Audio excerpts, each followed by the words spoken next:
It's difficult to follow such raging optimists.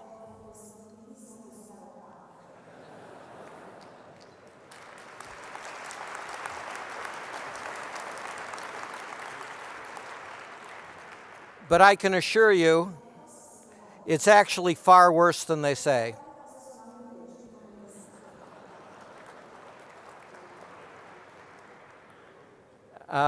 First, there are no technocrats, especially the genius technocrats. I've suggested a new rule of thumb for judging a genius technocrat.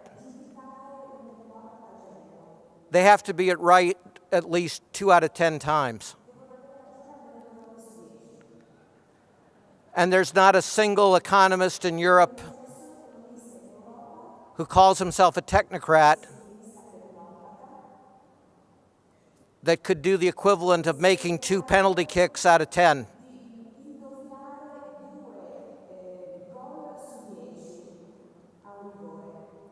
So I'm going to pick up on some of the things that Michael has talked about.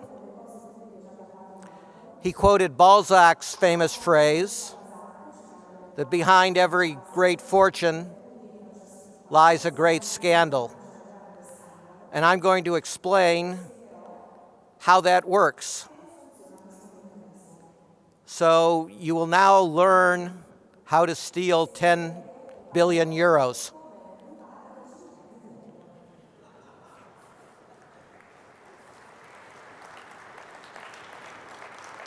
The purpose of this is not so that you will steal 10 billion euros. The purpose is so that you can be an intelligent lion, because they feed on sheep. All right. We've been asked to do our talks in 4 parts. So unlike Gaul, my speech is divided in 4 parts. This talk will be about why we suffer recurrent, intensifying financial crises. Then I'll explain how theoclassical economic dogma produces these disasters. The third part will be to explain why our response to the crisis has made it worse. And I actually will end on an optimistic note. The fourth part is how we have succeeded in some places at some times and why you can do the same. Part 1 sounds like one question. Why do we have recurrent, intensifying financial crises?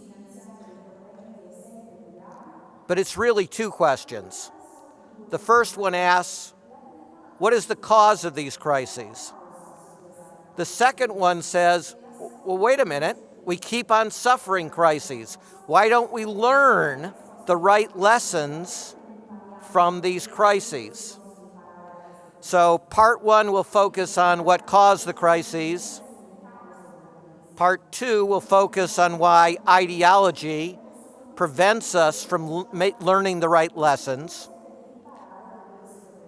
Santayana's famous phrase, of course, is that those that forget the mistakes of the past are condemned to repeat them. But even if we remember the mistakes we've made, the new policy we pick could be another mistake. So part 3 discusses that in part. But part 4 says the real tragedy is when you forget the successes of the past. When you have something that you know works and that you refuse to use. Because as Michael said, there is not an economics textbook in the world that warns you that elite CEOs often become wealthy through fraud. And there is a primitive tribal taboo in economics, in English against using the 5-letter F word. Fraud. When I go to and talk to groups of economists who are traditional, I start out the meeting by asking them each to say out loud the word fraud. You can't believe how difficult it is for them even to utter the word. All right, so as I said, the lessons of success, it's a real tragedy to forget them. And I'm going to quote from George Akerlof and Paul Romer's famous article, or at least an article that should be famous, where the title says it all. Looting the economic underworld, a bankruptcy for profit. Right? So the bank fails, or in the modern era is bailed out, but the CEO walks away wealthy. Right?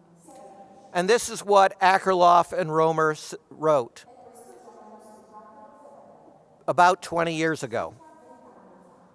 Neither the public nor economists foresaw that savings and loan deregulation was bound to produce looting, nor unaware of the concept could they have known how serious it would be. Thus, the regulators in the field, who understood what was happening from the beginning, found lukewarm support at best for their cause. Now we know better. If we learn from experience, history need not repeat itself. George Akerlof was awarded the Nobel Prize in Economics in 2001. So you might think economists would pay attention. You might think, since this article was written nearly 20 years ago, that the textbooks would mention fraud and looting. They don't just ignore everyone here. They ignore Nobel Prize winners in economics. So what, again, was this lesson? It was the regulators in the field, the little people, not the fancy people, who understood from the beginning that deregulation would lead to massive looting. And it was the economists that ignored them. And after we had proven that it was fraud, after we had sent over 1,000 elite bankers and their cronies to prison, after a Nobel Prize winner warned about it, after all those things, they ignored it and produced crisis after crisis, including the one we experience now. So what did we know out of that savings and loan crisis that was widely described at the time as the worst financial scandal in U.S. history? And we have a history rich in scandal. Here is what the National Commission that investigated the causes of the crisis reported. The typical large failure grew at an extremely rapid rate, achieving high concentrations of assets in risky ventures. Every accounting trick available was used. Evidence of fraud was invariably present, as was the ability of the operators to milk the organization. That means to loot the organization. But speaking of milk,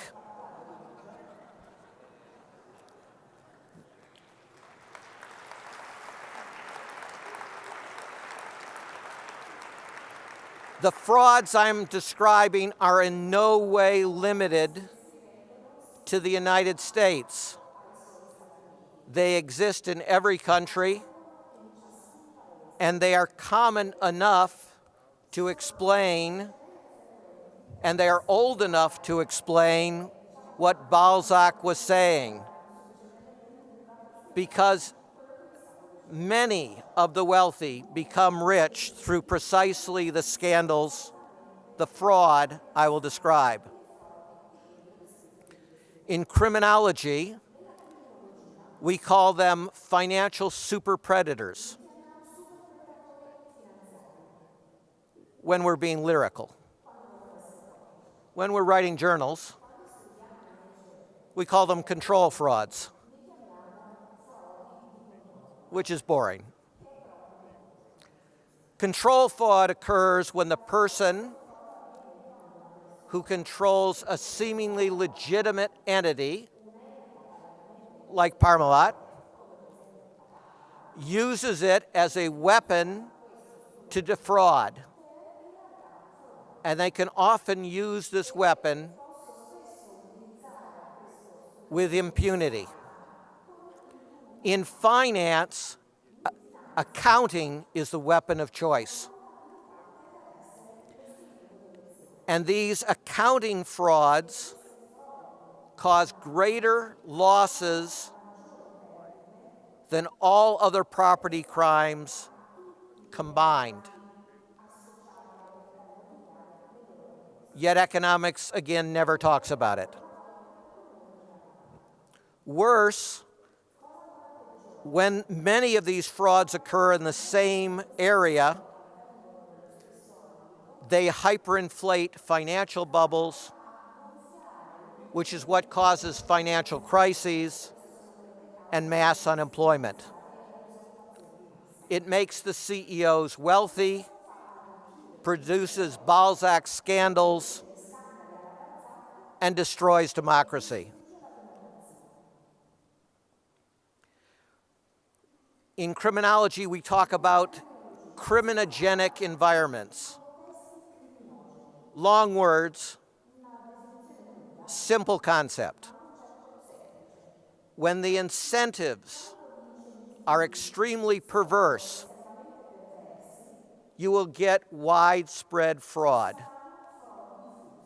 So what makes for perverse incentives? The ability to steal a lot of money and not go to prison and not having to live in disgrace. In practice, that means, in English, the 3 Ds: deregulation, desupervision, and de facto decriminalization. Deregulation, you get rid of the rules. Desupervision, any rules that remain, you don't enforce. Decriminalization, even if you sometimes sue them and get a fine, you don't put them in prison. So that's the first area, deregulation. The second area is executive compensation. And what is ideal for accounting fraud? Really high pay based on short-term reported income, with no way to claw it back even when it proves to be a lie. Those are the most important, but it's also good if your assets don't have a readily verifiable market value, because then it's easy to inflate the asset prices and it's easy to hide the real losses. And if you want a true epidemic of fraud, if entry into the industry is very easy, then you'll get much more fraud. So this is what you were waiting for, at least from me. This is the recipe. Only 4 ingredients that bankers in many parts of the world use to become billionaires. And again, it's one that Akerlof and Romer agreed with. So, first ingredient, grow massively. 2, by making really, really crappy loans, but at a high interest rate. Third ingredient, extreme leverage. That just means a lot of corporate debt. Fourth ingredient, set aside virtually no loss reserves for the massive losses that will be coming. By the way, in Europe, this last ingredient is mandated by international accounting rules, which are incredibly fraud-friendly. And everybody knows that in accounting, and nobody has changed it. Right? If you do these 4 things, you are mathematically guaranteed to report record short-term income. This is why Akerlof and Romer referred to it as a sure thing. It's guaranteed. There are actually 3 sure things. The bank will report record profits. The profits, of course, are fictional. The CEO will promptly become wealthy. And down the road, the bank will suffer catastrophic losses. Again, if many banks do this, you will hyperinflate a bubble. This recipe helps explain why bankers hate markets, why bankers hate capitalism, why they hate anything like an effective market. So here's a thought exercise. What if you were a CEO of a bank and you wanted to grow exceptionally rapidly? The first ingredient to the fraud recipe. That means 50% a year. And that's realistic. That's what the banks in Iceland, that's many of the banks in Europe, continental Europe, and the US also did. How would you do that if you were honest? You're in a market that's competitive. The only way to grow that rapidly is to charge far less money, a lower interest rate for your loans. But if there were a real market, what would your competitors do? They would match your price reduction. You wouldn't end up making any more loans, and all the banks would be loaning at a lower interest rate. So here's the question. Is that a good way to make money as a bank? It's a terrible thing for a bank, right? So all the bankers would lose, and that's why they hate markets. And that's why banks are the biggest proponents of crony capitalism and the leaders worldwide in crony capitalism. And that leads us to a discussion of why bad loans are so perfect for bank fraud. You can charge a much higher rate to people who can't get loans because they can't repay the loans. And there are millions, tens of millions of such people. So you can grow very rapidly. You can charge a higher interest rate. If your competitors do the same thing, it's actually good for you because it hyperinflates the bubble, and the bad loans, you just refinance them and you hide the losses for many more years. So the CEO takes no risk. All of this is a sure thing.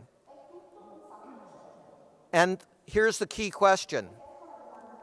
How many of you are bankers?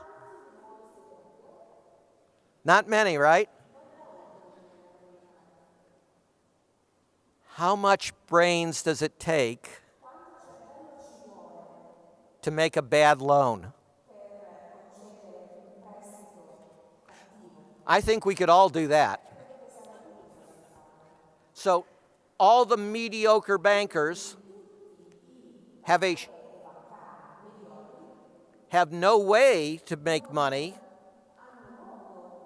with honest competition, but they have a sure thing if they're willing to follow the fraud recipe. I'm now going to quote from the person, the economist, who led the national investigation of the savings and loan crisis.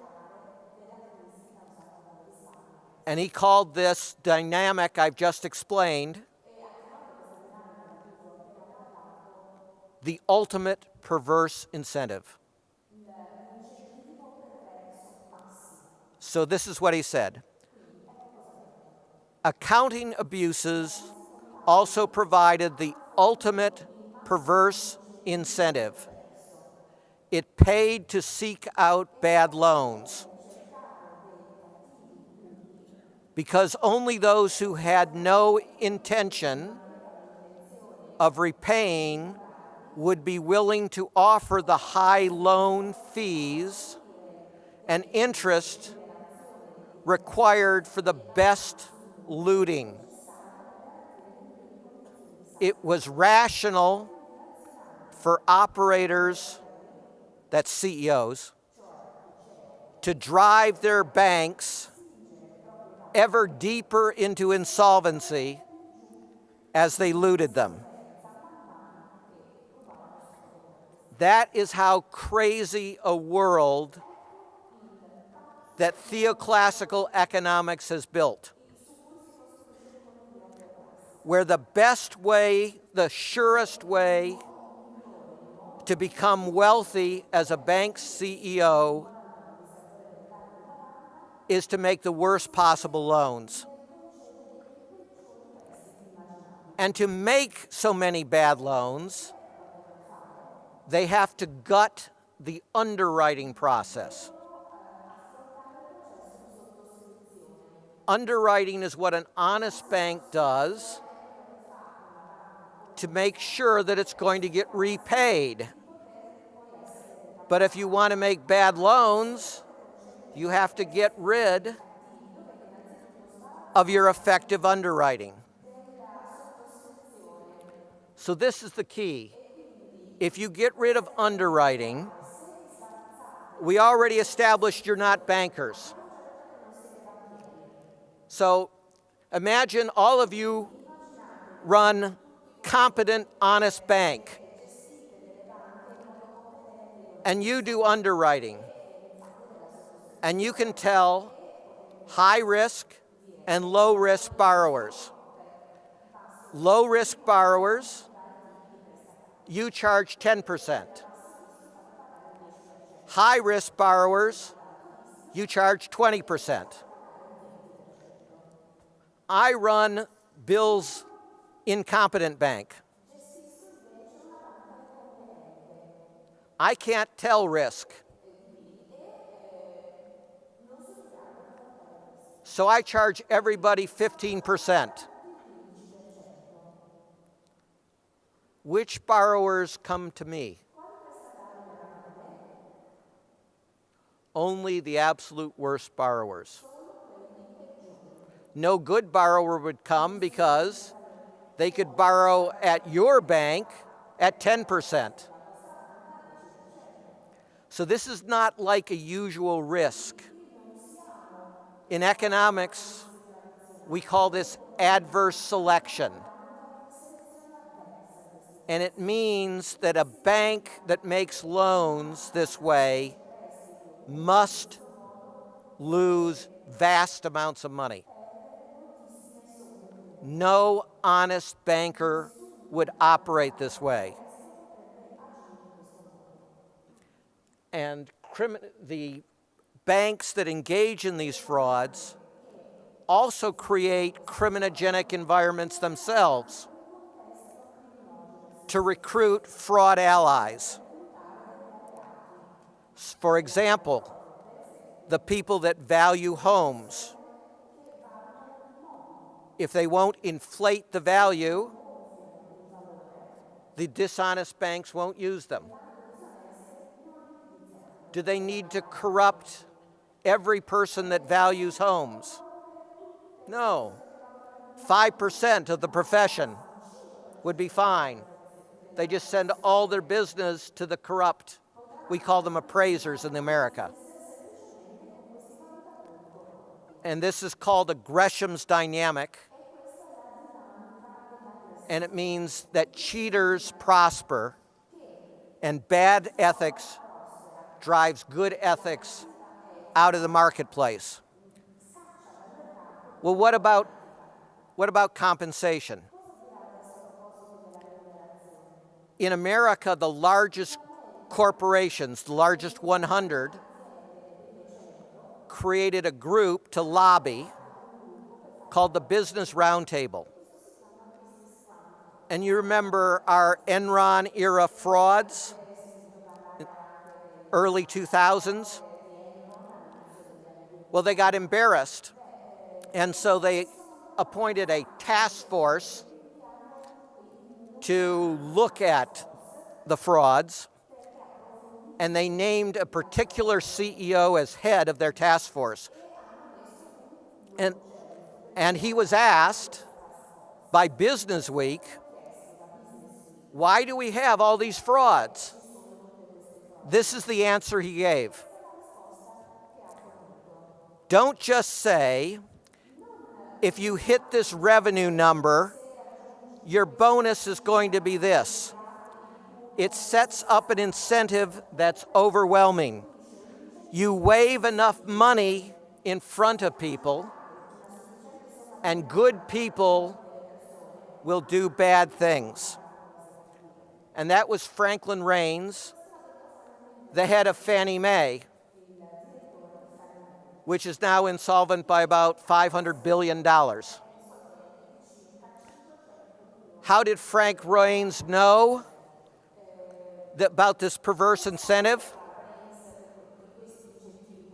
Because he used it at Fannie Mae to produce the frauds that made him wealthy. How about Ireland? This is a report by a Scandinavian banker hired to do an investigation. Not a real investigation, of course. He reported bonus targets that were intended to be demanding through the pursuit of sound policies and prudent spread of risk were easily achieved through volume lending to the property sector. Now that requires a translation, not because it's written in English, but because it's written to be not understood. So what is he really saying? The bank CEO sets a target for income that is huge, 3 times current income. How can you triple income safely? Wow, if somebody could really do that safely, we'd be happy to pay them a very big bonus, right? But what does he say? You don't have to do it safely. And it isn't hard. You just follow the fraud formula, the recipe. And it's a sure thing. It's easily achieved. What's wrong with his sentence, though? He says the targets were intended to be difficult, demanding, and they were intended to be met through prudent lending. Seriously, you think that? The CEO is deciding how much money he's going to make. Do you think he intended a demanding target or a target that was easily achieved and would make him wealthy? So, I will end on this. We need a Coast Guard for our banks. We can no longer allow CEOs to desert their posts after running their banks aground and causing such great destruction. The cruise ship's captain's career is over, but the elite bank CEOs that destroyed the global economy remain wealthy, powerful, and famous because they looted. They were bailed out. They did not leave in a lifeboat in the dark of night. They left in their yachts, yachts that the governments paid for. And no official anywhere in the world has demanded of those bank CEOs who deserted their vessels